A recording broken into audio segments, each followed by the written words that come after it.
Jadi dapat kami sampaikan bahwa per tanggal ini itu kita selama tahun 2022 sudah menindak tegas 28 SPBU se-Sulawesi dari total 643 SPBU yang ada di Sulawesi yang beroperasi.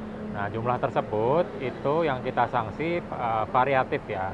Nanti akan kami sampaikan lebih detailnya, mulai dari teguran, kemudian pencabutan alokasi sampai dengan penghentian operasi sementara. Nah, sanksi tersebut yang diberikan kepada 28 SPBU itu 50% berasal dari aduan masyarakat melalui layanan call center Pertamina, yang kemudian kita tidak lanjuti dengan memberikan sanksi kepada oknum yang terlibat di SPBU itu maupun SPBU itu sendiri. Nah, kemudian kami mengakui memang dalam pemberian sanksi tersebut masih banyak keterbatasan yang ditemui, dikarenakan secara regulasi Pertamina ini masih terbatas hanya bisa memberikan sanksi kepada yang masih dalam pagar SPBU. Dalam artian bagian dari setiap distribusi orang yang terlibat dalam distribusi BBM, mulai dari mobil tangki sampai dengan yang paling terkecil adalah operator SPBU. Sedangkan faktor dominan penyalahgunaan distribusi BBM ini paling besar justru berasal dari perilaku konsumen yang menyimpang. Bisa dia mengisi berulang kali, kemudian menggunakan tangki modifikasi yang kemudian mengarah ke penimbunan. Memang secara regulasi hal ini masih dibenarkan. Nah, kami mengharapkan pada momen-momen seperti ini, terutama pada saat fase hangat wacana nasional seputar isu BBM, itu kita harapkan kepolisian bersama dengan pemerintah daerah itu lebih galak lagi untuk bisa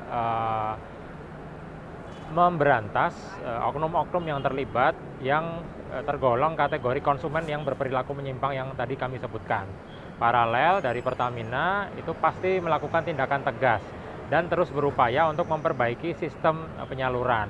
Nah, kita harapkan nanti melalui sistem subsidi tepat yang masyarakat bisa mendaftar di subsiditepat.mypertamina.id, itu harapannya praktek-praktek ini semakin berkurang. Kenapa? Karena ketika sudah diterapkan, nanti pengisian BBM itu berpindah dari faktor human ke dalam faktor sistem.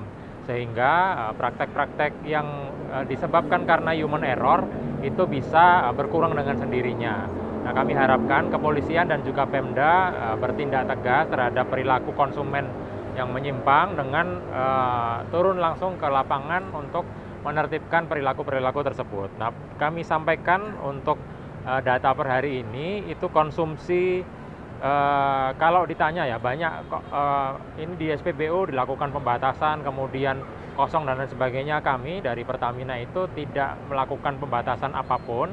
Kita salurkan ke SPBU sesuai dengan rata-rata realisasi 3 bulan terakhir. Dan sekarang konsumsi Pertalite dan kemudian solar itu sudah over dari kuota. Dapat kami sampaikan bahwa konsumsi Pertalite sampai dengan 31 Juli ini sudah lebih dari 1,2 juta kiloliter se-Sulawesi atau over 19% terhadap kuota year to date. Kemudian untuk solar sendiri itu sudah mencapai 523.776 kiloliter atau sudah over 15% terhadap kuota year to date.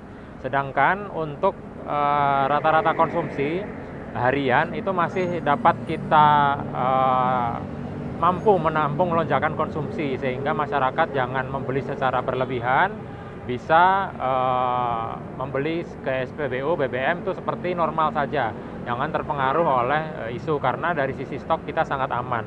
Stok Pertalite saat ini adalah 65.000 kiloliter dibandingkan rata-rata konsumsi hariannya yang mencapai 7.200, sehingga lonjakan 9 kali lipat pun kita masih bisa menampung lonjakan konsumsi tersebut. Begitu juga dengan biosolar, konsumsinya saat ini adalah 6.200 kiloliter dengan ketahanan stok yang mencapai 31.000 kiloliter, sehingga lonjakan konsumsi 5 kali lipat pun kita masih sanggup untuk menampung.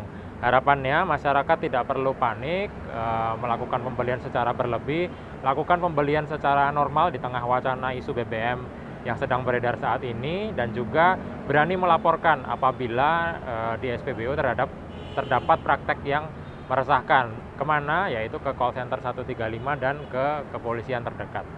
Saya Taufik Kurniawan, Senior Supervisor Communication and Relation Pertamina Patraniaga Regional Sulawesi. Terima kasih.